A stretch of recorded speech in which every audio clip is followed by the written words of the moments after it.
I had a shortage of space and I was desperate for more space. And I liked the idea of the work going into an archive.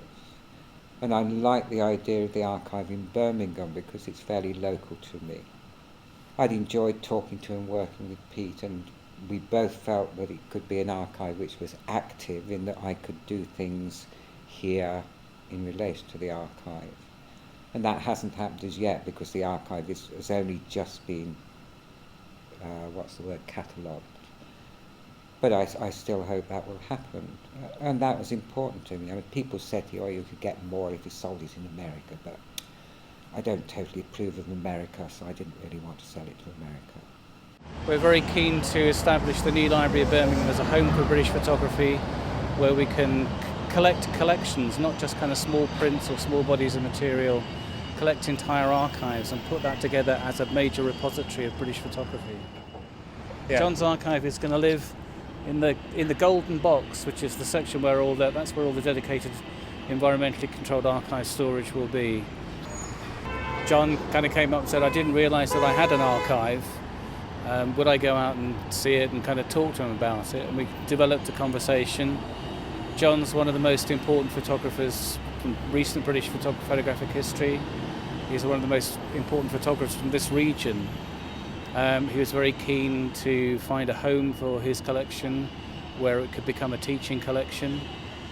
So the kind of dialogue developed from that point. One talks about the possibility of an archive. Pete has the problem of raising money. I have the problem of deciding what should be in it. So it's going through all the work and thinking about one's life and how one's life has sort of panned out photographically, and then choosing work which represents that. It was a very informal process. So I ran a portrait studio in Hill Fields in Coventry for 4 years. It was one of the early portrait studios. I don't know why I got the job as manager, because I didn't know anything about studios. I didn't know anything about big cameras. And the first day I walked into the studio, there was this thing standing in the middle of it looked rather more like a sewing machine than a camera. But I did eventually realise it was a camera. And I was running this studio on my own, and the guy who had just sold it was supposed to come and show me the ropes. He didn't turn up. The first month was agony. And a lot of my customers were Indian, very beautiful faces, and I thought, dramatic lighting. And they would come into the studio, I would give them their prints, they would pay for them, and then they would stand in the middle of the floor and tear them up. Imagine what effect that had on me. I thought, why is this? And I talked to them, they said, they want to look white. And I thought, that can't be true.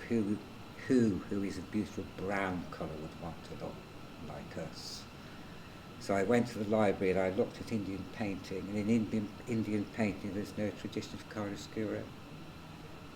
So in the paintings the faces might be brown or green or blue, but they're an even shade of these colours.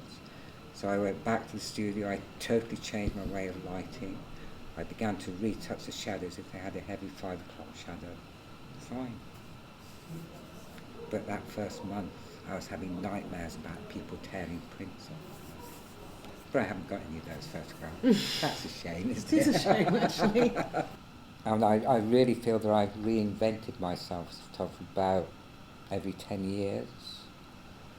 So I had a period of 10 years when I did documentary work, and that was what first interested me. But then I got to a point where I felt I could no longer do that. I worked in the landscape for 10 years. After 10 years working in the landscape, I decided I couldn't photograph the landscape anymore. Not because I couldn't make the photographs, I could have carried on, and to anyone else they would probably have looked the same, but to me the impetus had gone. So I began working on still life. So there's been that reinvention all the time. So I'd see my work in the archive, in the book, as relating to those particular periods. And the last period, the period that I'm in now, my practice has changed totally, because for the last 7 years I make colour negatives. I take the film to Jacobs for processing and printing, and then I sequence, edit and make handmade books. So my input is in the moment of making the photographs and in that process of sequencing and editing, whereas my black and white work depended very much on control of process, on making my own prints. The process of printing was really important to me.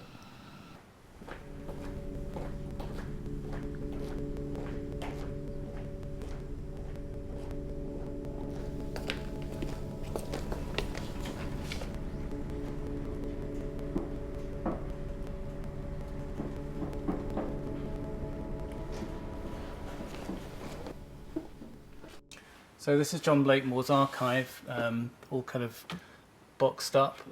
It follows the sort of structure of the catalogue, so each box relates to a section of his work, whether it be the tiny gardens, the Year of the Tree project, the tulip photographs, John's Polaroids, the handmade books and some of his kind of larger prints. This is also all in the process of kind of being repacked in new conservation boxes for preparation for the move to the new library. But this is what people would draw on when people put a research request in upstairs. This is where the material comes from to go into the search room to be accessed. It's quite interesting, just the words that it used, that John favours certain words and not others. It's nice to reflect that in the catalogue. And there were specific things that I was intrigued by, like, for example, John's notebooks. I mean, I have one here if you're interested in seeing it. It's, I think this is the one that I brought. And I looked at this and I really wasn't sure what it was exactly. So I brought it to John, and all of this, you know, each entry he looked at and he'd say, oh yes, that's that's I took that then, and that one I printed, that one I didn't print. So it actually contains a huge amount of information in a very small and condensed space. 78, or let me think, 70. I'd probably been doing photographing for about a year then. And if you look at this, it says 30 times a second, 10 times a 25th, and then the second negative was just varied a little. And I can remember this particularly because it's a photograph that I call my walking trees. And I was looking straight into the sunlight, so from where I was standing the trees were silhouetted. It was approximately an N-3 brightness range. So I pre-exposed the negative. When I say that, I mean I exposed the negative to zone 1 on a piece of grey card and then did my exposures on top. And it's still a difficult negative to print. And what I was thinking about was the way in which foliage moving in sunlight around a tree was very similar to a similar movement in water. So I was making those analogies between wind and water and the energy of wind and the energy of water. So that's that one. As I said, it's a small book that contains an awful lot, and you know, you can't bring all of that out in the catalogue. For me personally, to watch the rapport that's developed between John Blakemore and Ella over the project has been really heartening, because that's given added value to the cataloguing project.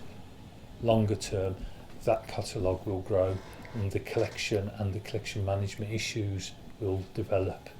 The key point for us is that the collections management side, the kind of the cataloguing, the catalogue structure, the all the kind of research, that's the basis from which all the kind of creative or exhibitions or publications or public engagement happens. If you don't have that, you know, set of fundamental data about your collection, which nobody it's not the kind of the sexy stuff is the exhibitions and publications, but without that fundamental part it's kind of meaningless. That's the bedrock on which everything else is built, because ultimately our goal here is, you know, whilst it's nice for us to have a lot of interest and passion about what we do, ultimately our goal is as public servants to make this stuff available to people out there. You know, and always one makes work which you think, well, this will never be an exhibition, but I want it to be something. I hate the idea of a box of unthought about prints under the bed. And the book's the answer to that. This is later, different style of book. Japanese concertina, very easy to make. Just thinking about responding to light coming through my kitchen window. And when I make a book, I'm thinking about the way different images relate, but there are elements of this image which I particularly enjoy, and I can use this method of the mask to highlight that, enriching the process of looking at a book, changing the way of looking at a book. And then it's in a very simple slipcase. It's a very strange sensation because one never really expected to be this old, you know. It's quite a surprise to suddenly realise. And then you realise you've done quite a lot. And it's interesting to look back over it. It's also a bit disconcerting, you know, in various ways. Right, last week I went to the Stanley Spencer Gallery in Cookham. And I was just totally amazed by the volume of work. I thought, oh, photography is so easy. All this painting, amazing.